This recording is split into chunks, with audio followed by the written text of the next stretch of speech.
So, hello guys! Welcome back to Mali LJ's Vlog. So, today guys, magtatanim na tayo. Ang aking planting season 2025 officially start today.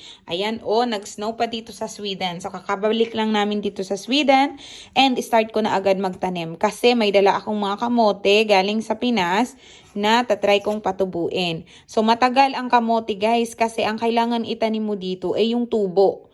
Papatubuin mo muna to siya, tapos yung tubo niya, yun ang kukunin mo para itanim. Yun yung magbibigay ng kamote. Kasi itong mga ganito, hindi to siya magbibigay ng kamote. So, kailangan papatubuin mo muna, tapos yung talbos nun guys, yun yung papaugatin mo and then siya yung magbibigay sa'yo ng kamote. So, matagal na process ito. Kaya nga naman, ngayon pa lang mag-start na ako. So, meron akong ilang pirasong kamote dito. Ito yung galing dun sa naani ko last year. Itatry ko siyang patubuin kasi masarap din naman siya eh. Tatry ko siya and then ito yung galing sa Pinas, 2 piraso.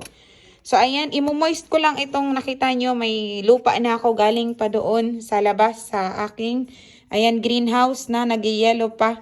So, ayan, imo-moist ko lang ito and then ilalagay ko lang sila dito sa ibabaw. And then ready na yan. Mag-antay lang ko ng ilang days or weeks para naman doon sa tutubo. Yun ang kukunin natin para itatanim. So, ayan.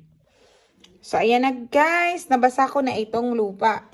So, ilalagay ko lang actually ito. Ayan yung may ugat na yan na ganyan. Yan ang ilalagay ko sa may lupa. Tapos, antayin ko lang na may tutubo yan dito na mga yung talbos.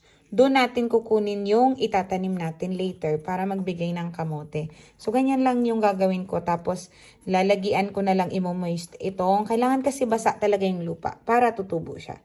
Ayan, may tumutubo na nga, So, ganun na lang yung igagawin ko. Tapos, ito naman dito. Ayan.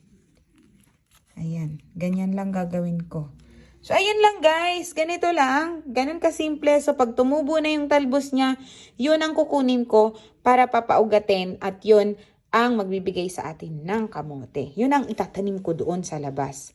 So, yun lang guys. Thank you for watching. Bye-bye!